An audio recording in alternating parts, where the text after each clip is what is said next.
le jour se lève doucement sur l'Askrem dans le Hogar, au fin fond du Sahara algérien.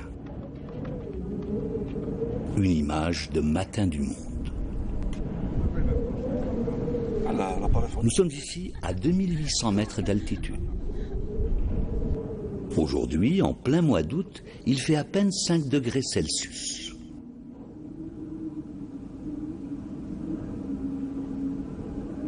Emmitouflée dans des couvertures, l'équipe de tournage attend patiemment pour filmer l'un des plus beaux levers de soleil du monde. L'astre du jour est là. Il lève le voile sur cet ensemble de pitons de l'Atakor qui font la marque de la chaîne du Hogar. Maïdjen Ahgar. Bonjour le Hogar. Nous sommes venus à la rencontre de tes nomades. Une porte s'ouvre. Un homme d'un âge certain apparaît. C'est Édouard, un ermite qui vit sur les traces du père de Foucault. Le thé brûlant qu'il nous offre nous réchauffe le cœur.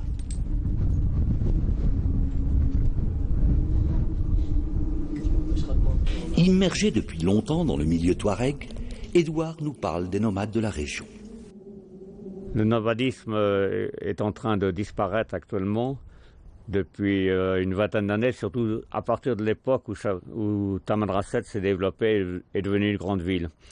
À partir de ce moment-là, des nomades ont trouvé du travail à Tamanrasset et la vie nomade a été moins, le petit nomadisme a été moins motivé en quelque sorte. C'est un nomadisme difficile ici. Vous voyez que vous n'avez pas des verts pâturages. Enfin, il y a uniquement quelques années, mettons à peu près tous les 5 ans, où il y a une pluviométrie importante. Et à ce moment-là, le nomadisme est important et facile, si vous voulez. Et donc, il se développe un peu. Mais s'il y a plusieurs années de sécheresse, les gens se découragent et abandonnent la vie nomade. Nous quittons à regret ce magnifique panorama de l'Askrem pour rallier par piste 185 km plus bas Tamanrasset, la ville du Hogar. Nous voici dans les ruelles du vieux Tam. Ville cosmopolite, Tamanrasset est un carrefour des cultures. Une petite halte chez un vieux routier, El Hadj Qada. Issu d'une famille de nomades Chamba de la région de Metlili dans le Mzab, reconverti dans le commerce caravanier, Hadj Qada déroule pour nous le livre de sa mémoire. 1934 زدت مولا 12 عام بالزبزة فرنسا حكمت فينا قداش كان الفراك عزيز هنا ما كان قاع نبيعوا ونشروا بالحال عندك الزراعة وعندي دي وانا عطلت تبادل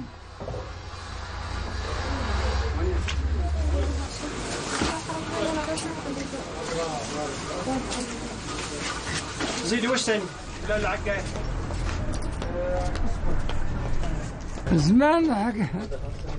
زمان يقول لك العرب الجرب ليه القطران والجوع ليه السودان بكرة نخدموا من هنا شهرين عام 42 34 وقيلا ولا 4 مشيت من السودان شهرين وانا على البيت كنا هنا وقت القيرة ما كانش الا اللي نجيبوا من السودان ومن السودان نجيبوا من الانجليز نيجيريا نجيبوا منها الكتان ونجيبوا منها الحوايج استغفر الله ما شاء الله كان ولم يشاء لم يكن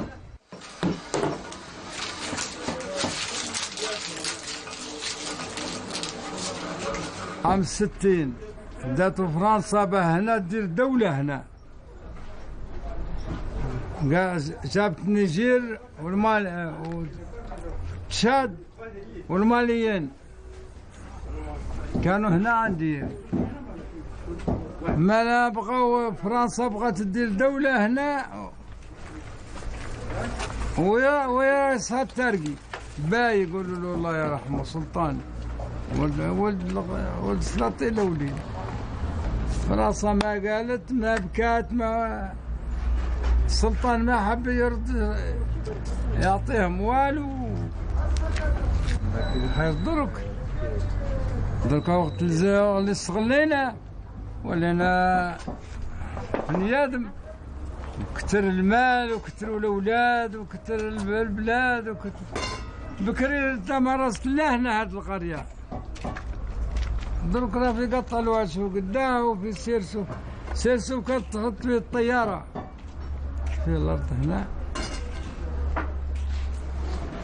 À l'origine, Tamanrasset n'était qu'un hameau comptant quelques âmes, habitant de modestes huttes. Aujourd'hui, c'est une ville carrefour où se croisent nomades, sédentaires, immigrants du Sahel et touristes en quête de grands espaces.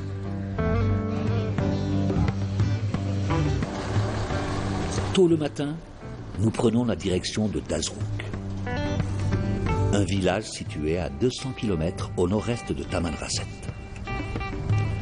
Nous traversons Oued Inasenjen. De loin, nous apercevons un troupeau de bétail. Un campement de nomades ne doit pas être bien loin. Ces nomades vivent depuis longtemps sur ces terres. Ils se disent issus des Haït Louayen, une des tribus avec les Issakmaran et les Kelrella qui nomadisent encore dans la région. Abdallah Oumeidi est l'un des rares nomades de la région de Tazrouk qui reste encore attaché à cette vie de transhumance. نحن تعرف الوقت نتاعنا الزين إلى ما لقيتنا في الربيع لاباس شوية. يا الطوارق هذا كيف هذا الخطرة كيف هكا التراب يابس كلش ما عندهم. الله غالب شغلني شوية ناقص عليهم. تجيب يابس خاطر ما كان ما يبيع. ما كان ما يبيع وما كان واش يدبخوا ما كان واش هذا الخوان دروك اللي رانا فيه هنايا لا غاسينها باطل ما فيها الفايدة كاع. لا رانا نطلوا فيه ما نقد نخلوه صافي. تعمرين فيه ما زال ولكني ما هو فيه شيء. هيا هذا رانا.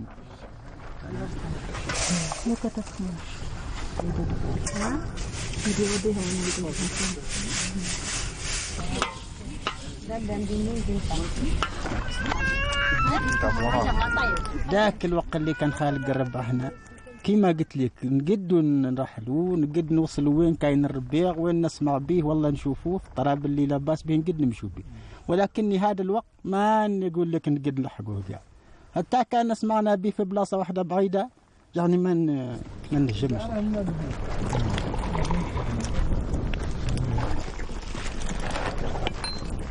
ما نديروا بكري ما نديروا ضرب هي هكا باش قعدنا هنا جيتنا هنا كاملين رانا نشوف بلاصه واحده كيما ولينا صافي كيما ولينا كيما قاعدين في البلاد لا رانا قاعدين في المضر هي كيما هكا قعدنا هنا كيف لقيتنا كيف الفصل هذا يعني ما الزمة خارقة عنا التراب يابس مات كلش مات كيف اللي نمشوا بيه نحلو فيه صافي من هذاك هو اللي خلونا قاعدين كيما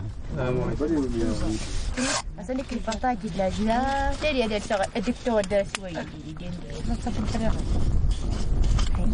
اللي تعرف تمرميد وخلاص هذاك هو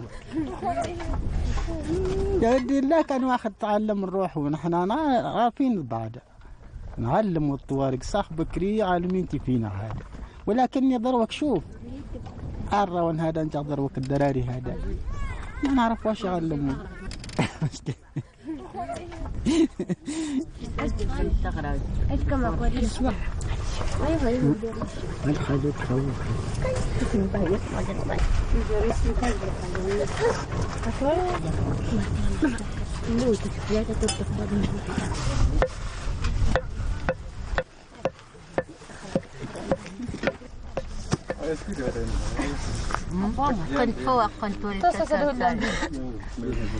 كنا أننا صار وين غريق ولكني وتدوب يعني ما نقدش واش نقعد في البلاد هذا ماني خدام بطال أنا خير هنا باش نجيب خطا الخطب اللي نشغلوا.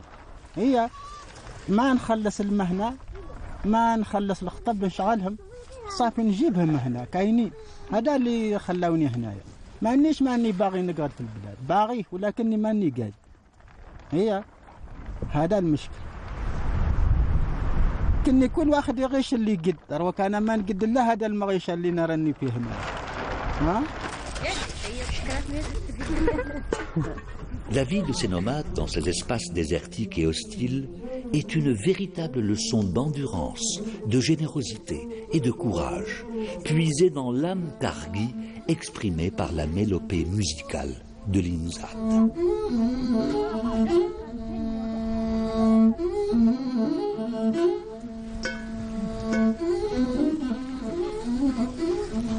Sur les traces de sa mère, cette petite fille semble marcher sur le chemin de son destin, au milieu des siens qui refusent la domestication de la civilisation urbaine.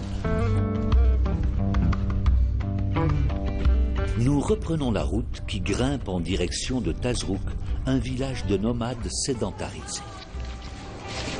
Perché à près de 2000 mètres d'altitude, Tazrouk est le plus haut village d'Algérie. Situé au nord-est de Tamanrasset, ce village est peuplé de nomades sédentarisés, essentiellement issus des tribus Kelrella, Aïtlouayen et des Isakmaren. Les commodités de base pour le citoyen de Tazrouk n'ont rien à envier à celles dont disposent les villageois du nord de l'Algérie. Cette femme se rend à la station-service pour s'approvisionner en gaz butane qui servira à cuire les repas traditionnels de la Ziara de Moulay Abdallah. Un air de fête flotte sur le village. Demain est un grand jour pour les Tazroukis.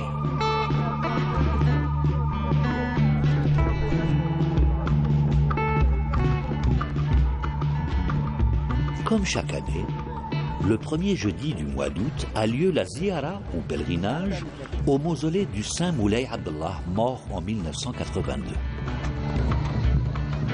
Tazrouk accueille pour la circonstance des visiteurs venus de partout. Ici, des charifs, parents du saint. Ils sont venus de Regan. Ils sont là pour rendre hommage au saint homme et ranimer son souvenir.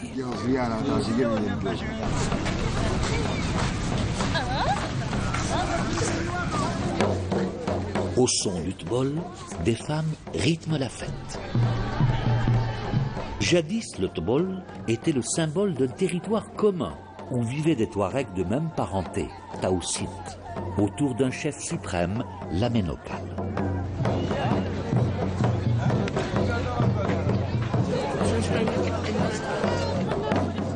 Au rythme des percussions, on fêtait le retour des guerriers qui revenaient des Rezou ou Razia, d'où ils ramenaient bétail et esclaves.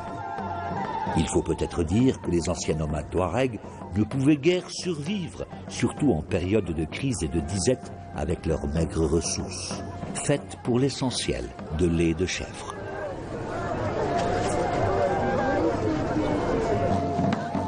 En fait, ces cérémonies existaient bien avant l'avènement du saint Moulay Abdallah.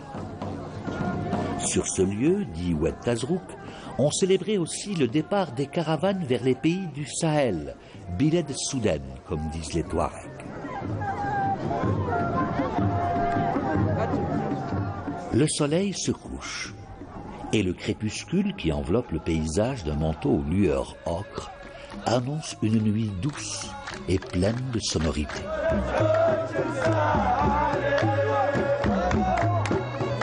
Sur un terrain vague, près du Ksar de Tazrouk, des convives venus du Touat exécutent le shellali, un genre musical répandu dans la région du Touat.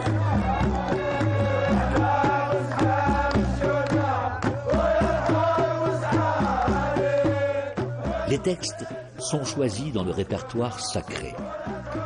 On chante et on danse pour entrer en transe, pour être l'espace d'un moment hors de soi, dans une dimension cosmique.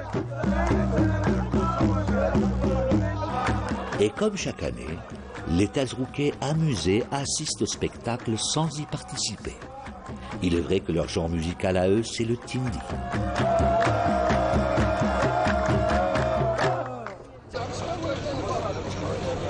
Tôt le matin, en ce premier vendredi du mois d'août, les pèlerins se dirigent vers le cimetière où se trouve le mausolée de Saint Moulay Abdallah. On récite dans le recueillement des odes dédiées au prophète Mohammed sallallahu alayhi wa sallam. On raconte que Moulay Abdallah était un homme sage. Venu jeune du Tidikelt, il pratiquait le commerce des caravanes avec les Touaregs de Tazrouk. La sagesse de ce charif a apporté bien-être et prospérité à la communauté. Et des légendes lui prêtent même des grâces probatoires. La lecture de la Fatiha clôt la visite au mausolée. Les pèlerins se serrent les mains et des prières sont récitées.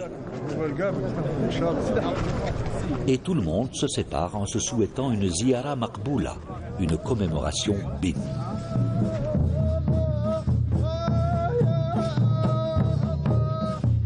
Dès que les pèlerins quittent le cimetière, une troupe de Qarqabou entame un rythme de castagnette, accompagné du tambour au tempo africain, en chantant « Ô Saint, nous sommes venus te rendre visite ».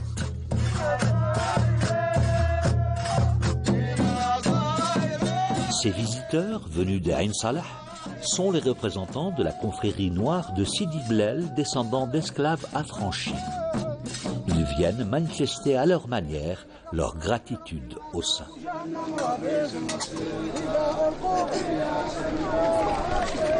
Pour les Touaregs de Tazrouk, cette commémoration est aussi une occasion opportune d'organiser les fêtes de circoncision et de mariage.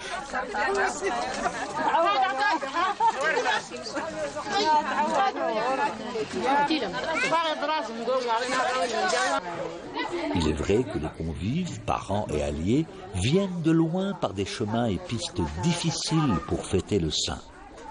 Et c'est donc une belle occasion d'assister à la fête des proches. Hadja ou Farja, comme on dit.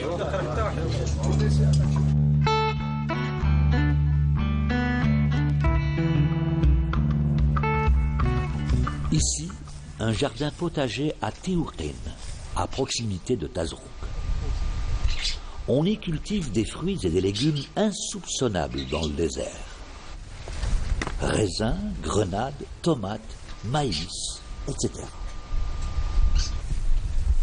C'est au début du XIXe siècle que les premières mises en culture ont vu le jour dans les régions de Tazrouk et d'Idles. L'introduction de l'agriculture dans ces territoires est le fait d'un homme venu du Touat, du nom de l'Hajj Ahmed el-Bakri.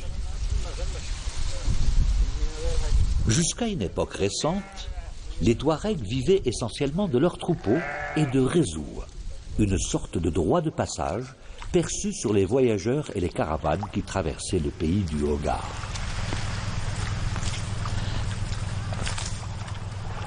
Mais la colonisation française a freiné ce mode de vie, ce qui a précipité les Touaregs dans la misère. Et c'est ainsi que les Touaregs ont permis à des étrangers de venir se fixer sur leurs terres pour les cultiver. Des cultivateurs venus du Touat, appelés Harratin. Ces cultivateurs, ou Khammas, étaient payés au 1/5 de la récolte.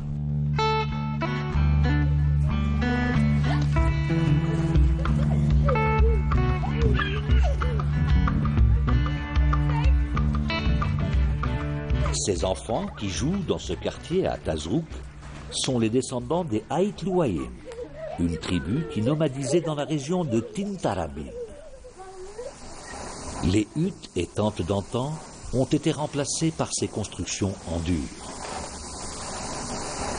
Ces nomades sédentarisés cuisinent au gaz butane et l'eau coule directement dans leur robinet.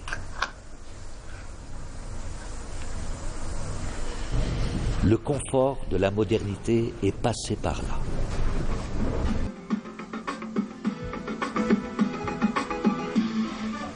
Fatimata et Khawlata, scotchés devant le téléviseur, suivent une émission enfantine.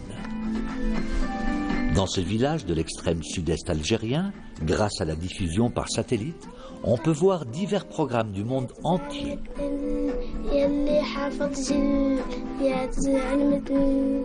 Khawlata semble apprécier ce programme venu d'ailleurs.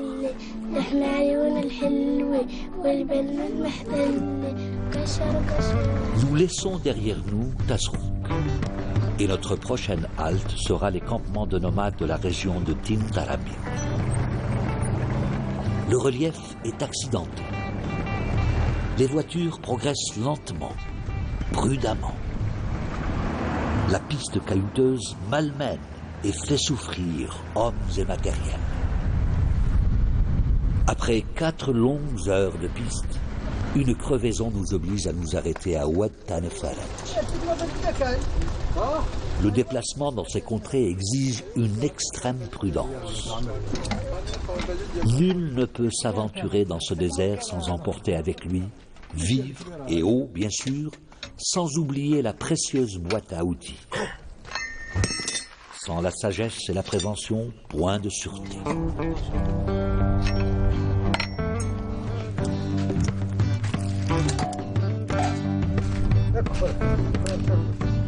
La fatigue et la faim ont eu raison de nous. Nous avons donc décidé de dresser notre campement à cet endroit pour reprendre des forces. Chacun s'attelle à une tâche particulière. Et sous l'œil bienveillant d'Emtarta, le caméléon, et avec l'Arbi, notre guide, nous faisons le point sur le chemin qu'il nous reste à parcourir pour atteindre le campement des nomades à Tin Lalen.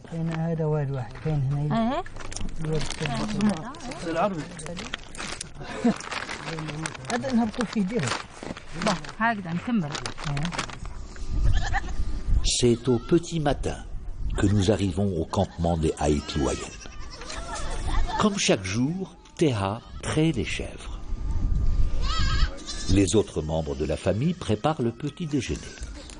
Des pâtes préparées avec du gras double. C'est pour le moins consistant. Il en faut de l'énergie pour pouvoir tenir toute la journée.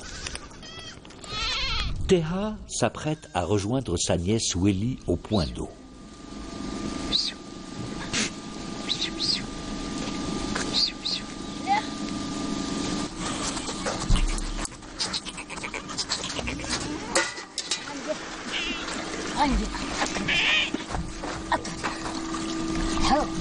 Teha puise l'eau nécessaire pour la journée. Elle remplit sa gerba, ce récipient fait en peau de chèvre qui conserve longtemps la fraîcheur de l'eau et lui donne un goût particulier.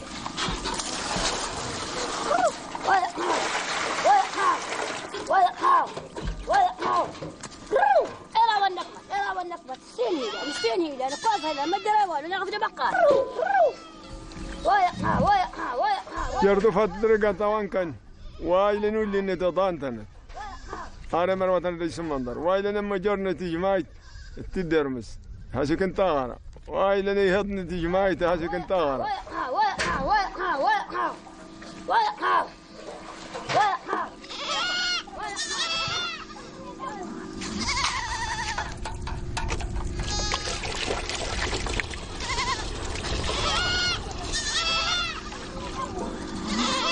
أبغى مداتي لك ورد بنهرة توا أتوضق بضع لموسيئها وهو هنا نم وتنطب أما أغدان هودلا والتلي ينفو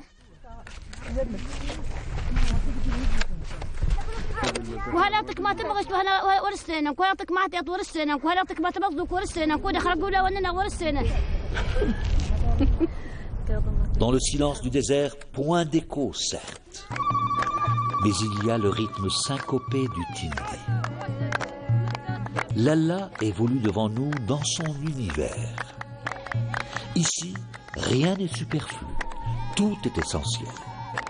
Et ces modestes ustensiles de cuisine sont offerts à notre vue en guise de partage.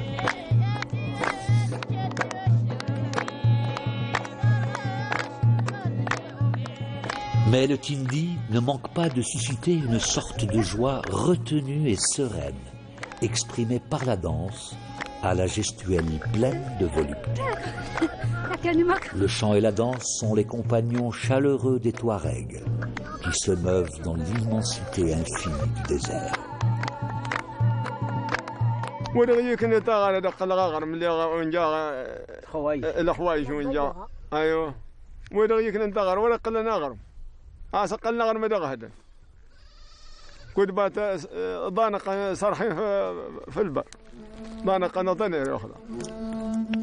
Et c'est sur ces notes de l'Inzad que s'achève notre périple dans le Hogar. Où vais-je aller, dit le poème d'Argui. Vers où vais-je m'orienter? Rends-moi ma selle et mon épée, car vois-tu, le désert est ma liberté. Car comprends-tu, le désert est ma destinée.